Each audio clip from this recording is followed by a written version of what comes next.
Dear student, इससे पूर्व आप लोगों ने देखा कि प्रागकोश भित्ति या लघु बीजाणुधानी की संरचना, जिसके अंतर्गत अपन ने 2 भाग लिए थे।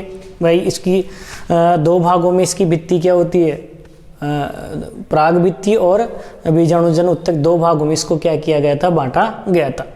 प्राग भित्तियों के बारे में मैंने बता दिया था कि लघु बीजाणुधानी या प्रागकोश के अंतर्गत प्राग भित्तियाँ जो उनके स्तर 4 होते हैं। सबसे बाह्य त्वचा, एपिडर्मिस, फिर एंडोथीसियम, फिर मिडिल लेयर और फिर टेपिटम। उसके बाद में अपन ने बीजाणुजन उत्तक के बारे में बताया था कि बीजाणुजन उत्तक जो होता है वो जस्ट टेपिटम के नीचे पाया जाता है, यानी कि टेपिटम के अंदर की तरफ जो होता है वो होता है बीजाणुजन उत्तक। ठीक है, तो बीजाणुजन उत्तक का निर्माण किस प्रकार से होता है, इससे पहले जो अपन ने वीडियो बनाया था उस वीडियो के अंतर्गत आपको ये बताया था कि प्रागकोश का परिवर्धन किस प्रकार से होता है। जो आर्किस्पोरियल सेल्स होती है वो परिणत विभाजन करने के बाद में 2 सेल्स का क्या करती है, निर्माण करती है। एक तो होती है प्राथमिक भित्तीय कोशिका और दूसरी होती है प्राथमिक बीजाणुजन कोशिका। तो यहां जो प्राथमिक बीजाणुजन कोशिका होती है, ठीक है, प्राथमिक बीजाणुजन कोशिका, ये प्राथमिक बीजाणुजन कोशिका या तो सीधा ही किस में डेवलप हो जाती है, लघु बीजाणु मात्र कोशिका, या क्या करती है, ये विभाजन करती है और विभाजन करके बीजाणुजन उत्तक का क्या करती है, निर्माण करती है। जैसे अगर बात करें तो ये अगर डिवाइड होती है तो क्या बनाएगी, बीजाणुजन उत्तक बनाती है। अब ये जो बीजाणुजन उत्तक होता है, ये बीजाणुजन उत्तक क्या करता है, इसकी कोशिकाएं जो होती हैं वो विभेदित होती हैं। भाई ये विभाजन होता है, इसमें जो विभाजन होता है वो मायोटिक होता है।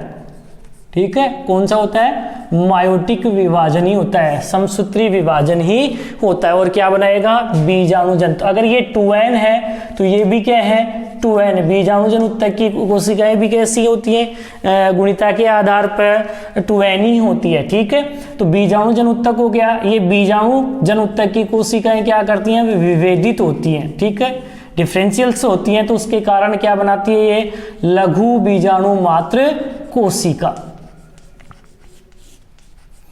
लघु बीजाणु मात्र कोशिका। ठीक है, अब ये जो माइक्रोस्पोर मदर सेल्स होती है ये क्या करती है, मियोसिस करती है। ठीक है, यानी कि अर्धसूत्री विभाजन,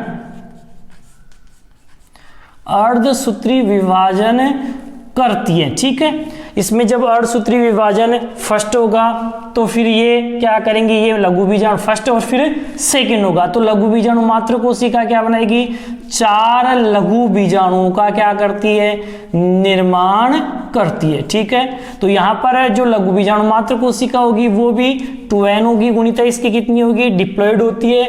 और जो 4 लघु बीजाणु या 4 परागकण होते हैं ये क्या, इसकी जो गुणिता होती है वो n हो जाती है। तो इस प्रकार से अपन कह सकते हैं कि प्राथमिक बीजाणुजन जो कोशिका होती है वो ही क्या करती है, या तो सीधा ही किसमें, लघु बीजाणु मात्र कोशिका में परिवर्तित हो जाएगी, या ये मायोटिक डिवीजन करते हुए क्या करती है, बीजाणुजन उत्तक का क्या करेगी, निर्माण करती है। फिर बीजाणुजन उत्तक की कोशिकाएं विभेदित होंगी और विभेदित होकर क्या करेंगी, लघु बीजाणु मात्र कोशिका या माइक्रोस्पोर मदर सेल का क्या करती हैं, निर्माण करती है। और माइक्रोस्पोर मदर सेल में फिर अर्धसूत्री विभाजन यानी कि मियोसिस होता है, और उस मियोसिस के कारण फिर क्या बनते हैं, 4 लघु बीजाणु बनते हैं जो कैसे होते हैं, गुणित होते हैं। ठीक है, और ये लघु बीजाणु जो होते हैं वो गैमेटोफाइट जो पीढ़ी होती है, ठीक है, उस गैमेटोफाइट पीढ़ी की क्या होती है, प्रथम कोशिका को क्या कर रही है,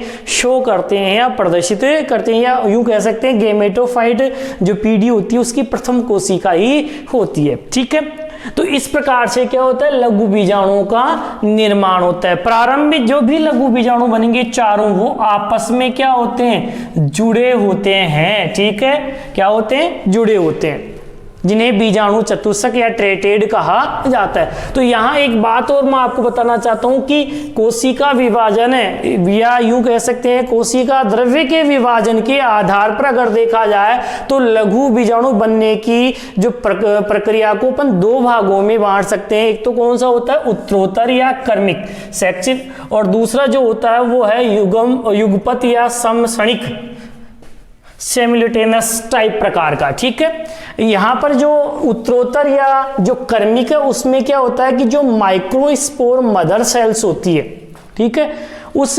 माइक्रोस्पोर मदर सेल में जैसे ही विभाजन प्रारंभ होता है तो प्रत्येक, जैसे मान लो यहाँ पर जैसे मियोसिस हुआ, ठीक है, तो यहाँ पर तो फर्स्ट मियोसिस हो रहा है, ठीक है, कौन सा हो रहा है, फर्स्ट मियोसिस हो रहा है। तो फर्स्ट मियोसिस के साथ में ही जब दो केंद्र की सेल के अंदर बनेंगे, दो न्यूक्लियस इस सेल के अंदर बनते हैं, तो उनके चारों ओर सेल वॉल का भी क्या हो जाता है, निर्माण हो जाता है। ठीक है, तो इस प्रकार से अपन कह सकते हैं। फिर बाद में क्या होगा, यहाँ पर सेकंड क्या होगा, मियोसिस होगा, यानी कि अर्धसूत्री विभाजन सेकंड होता है। तो प्रत्येक विभाजनों के साथ में इसमें सेल वॉल का भी क्या होने लगता है, निर्माण होने लगता है। ठीक है, तो इस प्रकार का अगर मान लो विभाजन होता है तो उस विभाजन को हम क्या बोलेंगे, उत्तरोत्तर या क्रमिक प्रकार का विभाजन कहेंगे। ठीक है, अब ध्यान देने वाली बात है कि इस प्रकार का जो विभाजन होता है वो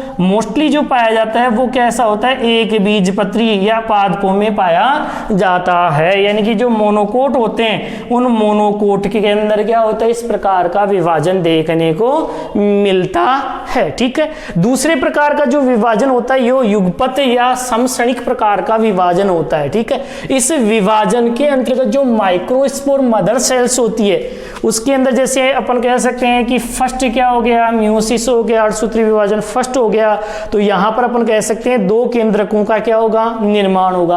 तो उन दो केंद्रकों के चारों ओर सेल वॉल का निर्माण नहीं होगा, या यूं कह सकते हैं कि एक ही कोशिका के कोशिका द्रव्य में क्या होते हैं, या जीव द्रव्य में दो केंद्रक पाए जाते हैं। तो कोशिका द्रव्य में कितने केंद्रक हो गए, दो केंद्रक। फिर उन केंद्रकों में पुनः क्या होता है, विभाजन होता है, और कौन सा होता है, सेकंड होता है। ठीक है, और इस प्रकार से अपन कह सकते हैं कि एक ही कोशिका के अंदर जब केंद्रक चार दिखाई देने तो उसके बाद में जो कोशिका द्रव्य होता है, साइटोप्लाज्म होता है, उसका क्या होता है, डिवाइडेशन होता है, विभाजन होता है। ठीक है, तो यहां पर अपन कह सकते हैं कि ये इस प्रकार का जो निर्माण है लघु बीजाणुओं का, उस निर्माण को हम क्या बोलेंगे, युग्मपत या समसणिक प्रकार का निर्माण कहलाएगा, जो मोस्टली देखा गया कि इसमें द्विबीजपत्री पादपों के अंदर। ठीक है, तो इस प्रकार से अपन कह सकते हैं विभाजन के आधार पर देखा जाए तो लघु बीजाणु का निर्माण कितने प्रकार से हो गया, दो प्रकार से, उत्तरोत्तर और दूसरा है युगपत। उत्तरोत्तर में या क्रमिक में क्या होगा, प्रत्येक विभाजनों के साथ में सेल वॉल का भी क्या होने लगता है, निर्माण साथ साथ होगा, जबकि युगपत या समसणिक में क्या होगा, प्रत्येक विभाजनों के साथ में अपन कह सकते हैं सेल वॉल नहीं बनेगी, सेल वॉल का निर्माण अंत में होता है। ठीक है, अब देखो प्रारंभ में जब ये लघु बीजाणु बनते हैं तो मैंने कहा था कि गोलाकार नहीं होते हैं, आपस में क्या होते हैं, जुड़े हुए होते हैं, आपस में क्या होते हैं, फ्यूज होते हैं, जुड़े हुए होते हैं। इनको कहा जाता है चतुष्क, ट्रेटेड। ट्रेटेड के रूप में क्या होते हैं, ये विन्यासित होते हैं, क्योंकि इनके बीच में क्या पाई जाती है, कैलोज भित्ति पाई जाती है। तो ये चतुष्क रूप में क्या होंगे, विन्यासित होते हैं।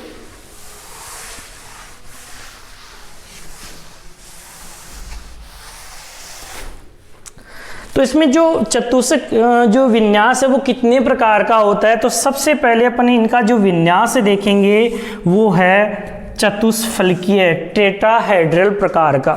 कौन सा होगा, टेट्राहेड्रल प्रकार का चतुष्क विन्यास।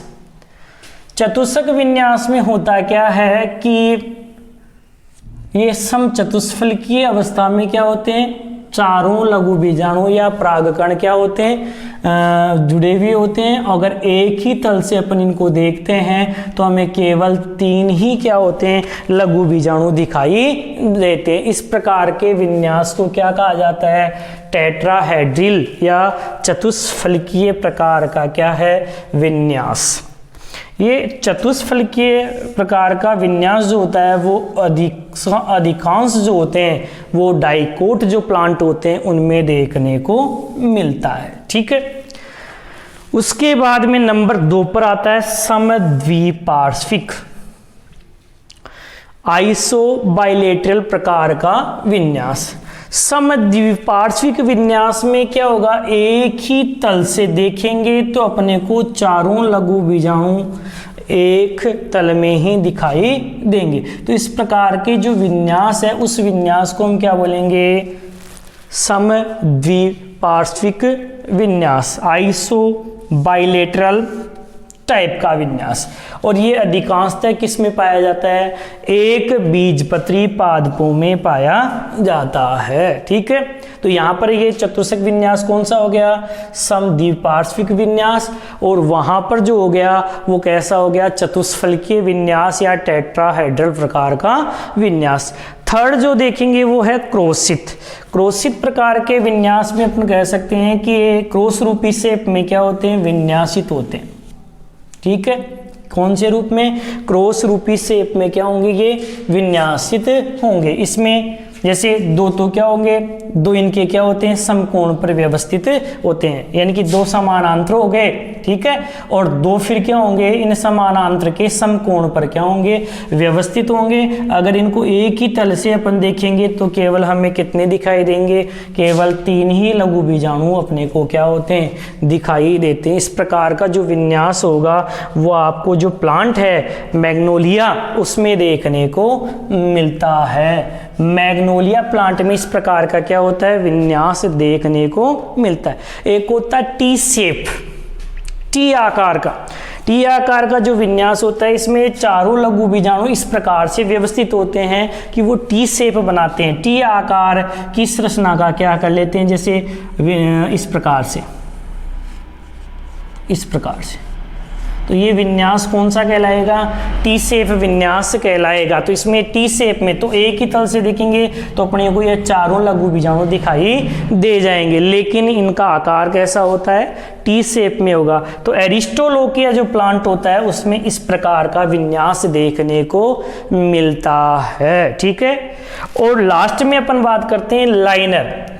लाइनर यानी कि रेखिक क्रम में, यानी कि चारों लघु बीजाणु जो होंगे वो एक सीधी लाइन में क्या होते हैं, विन्यासित होते हैं। इस प्रकार के विन्यास को हम क्या बोलेंगे, लाइनर प्रकार का, या यूं कह सकते हैं रेखिक प्रकार का विन्यास। तो ये हेलोफिला जो प्लांट होता है उस प्लांट में इस प्रकार का क्या होता है, विन्यास देखने को मिलता है। ठीक है, तो यहाँ पर अपन कह सकते हैं कि अब जैसे लघु बीजाणु जो मात्र कोशिका है वो इनमें से किसी भी प्रकार से लघु बीजाणुओं का क्या कर सकती है, निर्माण कर सकती है। तो प्रारंभ में अपन कह सकते हैं कि ये कौन सी स्थिति में जुड़े होते हैं, चारों आपस में कंबाइंड होते हैं, और इनके बीच में क्या पाई जाती है, ये कैलोज भित्ति पाई जाती है। कौन सी भित्ति पाई जाती है, कैलोज भित्ति। और जब इस कैलोज भित्ति का क्या हो जाता है, अपघटन हो जाता है, मतलब ये टूट जाती है, तो उस कंडीशन में ये चारों लघु बीजाणु क्या हो जाते हैं, स्वतंत्र हो जाते हैं, और बाद में कैसे हो जाते हैं, गोलाकार हो जाते हैं। ध्यान देने वाली बात यह कि कैलोज भित्ति का जो अपघटन होता है वो किसके कारण होगा, आपको बताया था मैंने पिछले वीडियो में कि जो टेपिटम है उस टेपिटम के द्वारा कैलेज नामक विकार यानी कि एंजाइम का क्या किया जाता है, स्राव किया जाता है। उस कैलेज के कारण इस भित्ति का क्या हो जाता है, अपघटन हो जाता है, जिससे चारों लघु बीजाणु क्या हो जाएंगे, स्वतंत्र हो जाएंगे, और अंत में कैसे हो जाएंगे, ये गोलाकार हो जाएंगे। ठीक है, अब देखो कई ऐसे प्लांट्स भी होते हैं जिनमें ये परागकण क्या होते हैं, अलग नहीं होते हैं, विशिष्ट संरचना में क्या होते हैं, जुड़े रहते हैं या विशिष्ट संरचना का निर्माण कर लेते हैं। जैसे आपको पता होगा कैलोट्रोपिस, ठीक है। अगर इस कैलोट्रोपिस की बात करें, ओक की बात करें, तो इसमें परागकण जो होते हैं वो आपस में क्या होते हैं, संयुक्त हो जाते हैं और एक विशिष्ट संरचना का क्या कर लेते हैं, निर्माण कर लेते हैं, ठीक है। और उसको हम क्या बोलेंगे, पोलेनिया या पराग पिंड। तो उस विशिष्ट संरचना का जो निर्माण होता है और उस विशिष्ट संरचना को हम क्या बोलेंगे, पराग पिंड, यानी कि पराग कणों का समूह बन जाता है, ठीक है। इस प्रकार से अपन कह सकते हैं कि ये पराग कणों का क्या बनाएगा, ये समूह बनाएगा, ठीक है। तो इसमें ये परागकण क्या होंगे, इस प्रकार से समूह के रूप में बने रहेंगे। तो इसको हम क्या बोलेंगे, पराग पिंड, ठीक है, या पोलिनिया कहते हैं, ठीक है। इसके अलावा कुछ अन्य प्लांट भी होते हैं जैसे ड्रोसेरा, ठीक है। तो इस ड्रोसेरा के अंदर भी क्या होते हैं कि परागकण क्या होते हैं, आपस में जुड़े हुए होते हैं। तो इस प्रकार से परागकण जो जुड़े होते हैं तो उनको हम, उन परागकणों को क्या कहेंगे, संयुक्त परागकण, क्या बोलेंगे, संयुक्त परागकण कहते हैं, संयुक्त परागकण कहते हैं। तो यहाँ पर संयुक्त परागकण का उदाहरण किसमें आ गया, जैसे ओक में जो विशिष्ट संरचना बनेगी उसको परागपिंड या पोलिनिया कहा जाता है। इसके अलावा संयुक्त परागकण का उदाहरण कौन सा हो गया, ड्रोसेरा, ठीक है। इसके अलावा अपन कह सकते हैं कि कुछ ऐसे, अगर एक वर्ड और काम में लिया जाता है कि जो परागकण होते हैं वो 4 से अधिक संख्या में आपस में हो, 4 से अधिक संख्या में हो, तो उसको पोलिस्पोरी कहा जाता है। क्या कहा जाता है, पोलिस्पोरी भी कहा जाता है।